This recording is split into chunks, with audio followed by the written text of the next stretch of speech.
Hello friends, welcome to Race education.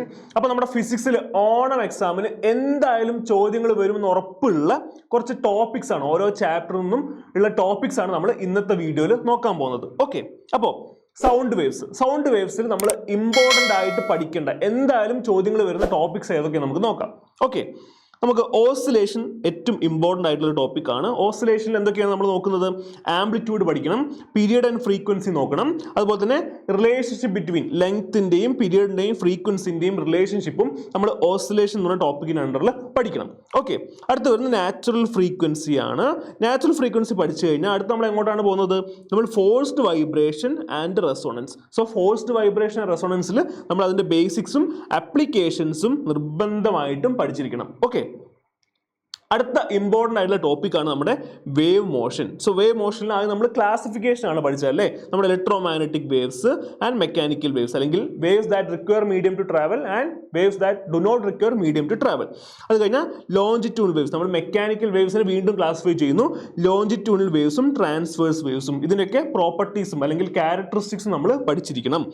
പിന്നെ വേവ്സിൻ്റെ general ആയിട്ടുള്ള characteristics and speed of wave ഒരു important ടോപ്പിക്കാണ്. പിന്നെ ഈ സ്പീഡും വേവ് ലെങ്ത്തും ഫ്രീക്വൻസിയും തമ്മിലുള്ള റിലേഷൻഷിപ്പും വേവ് മോഷൻ എന്ന ടോപ്പിക്കിൻ്റെ അണ്ടറിൽ നമ്മൾ നിർബന്ധമായിട്ടും പഠിച്ചിരിക്കണം. ഓക്കെ, അത് കഴിഞ്ഞാൽ പിന്നെ എന്താണ്? റിഫ്ലക്ഷൻ ഉണ്ട്, മൾട്ടിപ്പിൾ റിഫ്ലക്ഷൻസ് ഉണ്ട്, എക്കോ ഉണ്ട്, അതുപോലെ തന്നെ റിവർബേഷൻ ഉണ്ട്. ഓക്കെ, സോ എക്കോ ഒക്കെ വളരെ ഇമ്പോർട്ടൻ്റ് ആയിട്ടുള്ള എന്തായാലും ചോദ്യം വരാൻ ഉറപ്പുള്ള ടോപ്പിക്കാണ്. ഓക്കെ, അത് കഴിഞ്ഞാൽ പിന്നെ സീസ്മിക് വേവ് ആൻഡ് സുനാമി എന്ന് പറഞ്ഞ ടോപ്പിക് ഉണ്ട്. സോ സീസ്മിക് വേവ് എന്നും സുനാമി നിങ്ങൾക്ക് ഒരു ക്വസ്റ്റ്യൻ പ്രതീക്ഷിക്കാം. മോസ്റ്റ്ലി എന്തായിരിക്കും? സുനാമി വരുന്ന സമയത്ത് എടുക്കേണ്ട പ്രിക്കോഷണറി മെഷേഴ്സ് ആയിരിക്കും.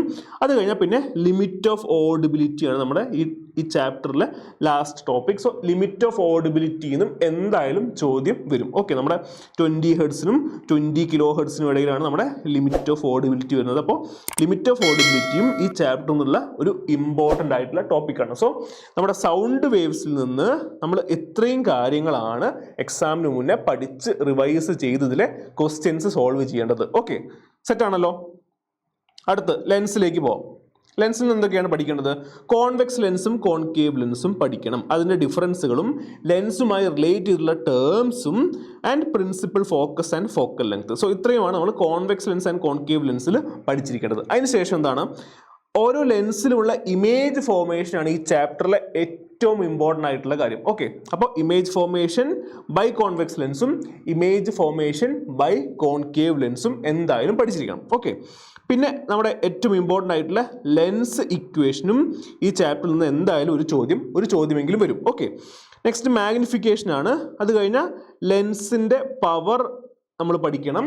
ആൻഡ് ലാസ്റ്റ് എന്താണ്? ഒപ്റ്റിക്കൽ ഇൻസ്ട്രുമെൻ്റ് ഉണ്ട്. എന്തൊക്കെയാണ്? കോമ്പൗണ്ട് മൈക്രോസ്കോപ്പും റിഫ്രാക്റ്റിംഗ് ടെലിസ്കോപ്പും. അപ്പോൾ ഇത്രയും ടോപ്പിക്സ് ആണ് നമ്മൾ ലെൻസ് എന്ന് പറഞ്ഞ ചാപ്റ്ററിൽ നിന്ന് നിർബന്ധമായിട്ടും പഠിച്ചിരിക്കേണ്ട എന്തായാലും ക്വസ്റ്റ്യൻസ് വരാൻ പോകുന്ന ടോപ്പിക്സ്. ഓക്കെ, ക്ലിയർ ആണല്ലോ.